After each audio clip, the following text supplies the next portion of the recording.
My name is Jordan Twinner. And I'm George Cerritos. And this is the Chrisman Media Podcast for this week.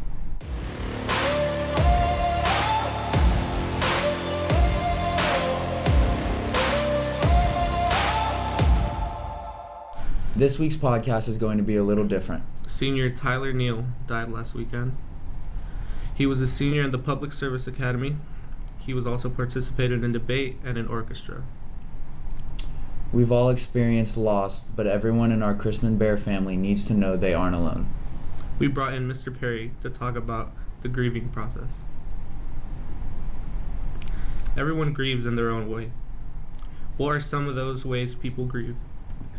You know, some people, I say there's stages of grief. People go through anger, they go through, depressive types. Some people, actually are totally awkward and they actually laugh or kind of do that. But there are multitudes of ways people grieve, and there are actually kind of stages of grief where you can, it goes over time. There's also, I always tell kids, there's never really a true timeline or a true this is how things should be, just because it is so varied by each person, how each person wants to feel and they feel at that time.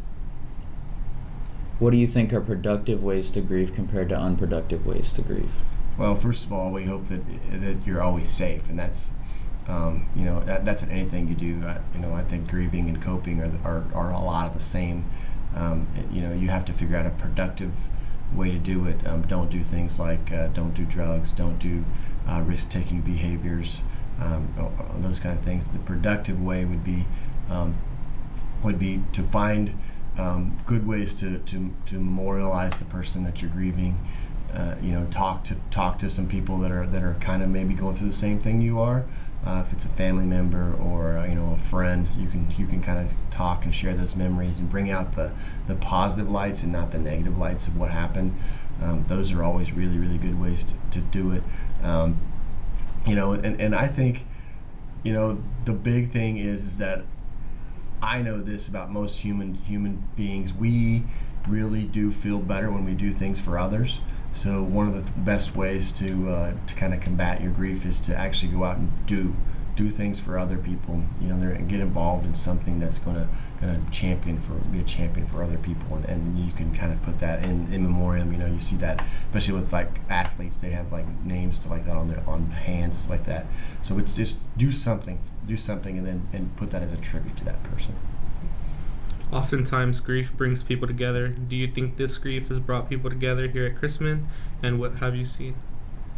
It always does. You always see groups.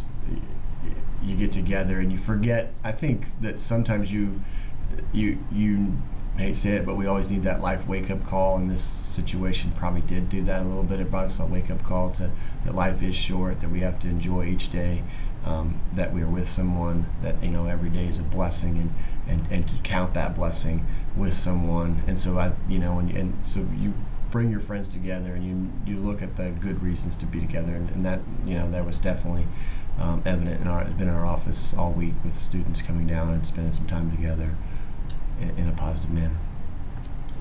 The National Institute of Mental Health estimates about 6.7% of the U.S. population suffers from depression.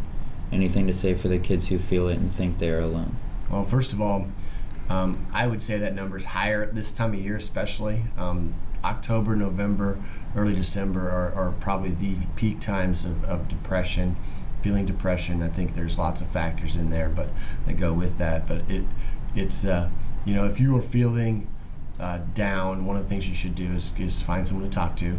The second thing is that if you talk to your parents, if you feel to a point where it's just like weighing you down so much that you're paralyzed, you can't move, all that good stuff that happens when you're depressed, your grades are all slipping, all that stuff. Talk to your parents. Go to see your medical doctor. Get a good physical. See if there's not something just physically wrong with you, and then maybe you can get on, do something to help yourself. Getting out of depression is really a tough thing that you have to kind of figure out a way to cope and move on from why you're down on yourself. And so that's and there's a lot of ways to do that, but it just takes a lot of work. If a person watching this happens to possibly be concerned about their safety or someone else's, what steps should they take here at school? Number one, you need to tell someone else. If you're concerned about someone else, you need to talk to people that will help you. Like a good thing, go see your high school counselors. There's the National Suicide Prevention Hotline. You can call them if you're all by yourself. The biggest thing is you don't have to suffer in silence. There are people out there that care, that are qualified to help you get through whatever big, huge, humongous challenge you think you have in your life. There's people out there that will help you, or people that can help you find the help that you need to get to where you need to get to be able to get through the process. Thank you, Mr. Perry. Thank you, guys. If anyone needs help through this situation, please go to a counselor's office, your favorite teacher, even a friend. Try the website griefsourcenetwork.com. At this time, we are going to take a moment of silence for Tyler, and we would like you to join us. Thank you.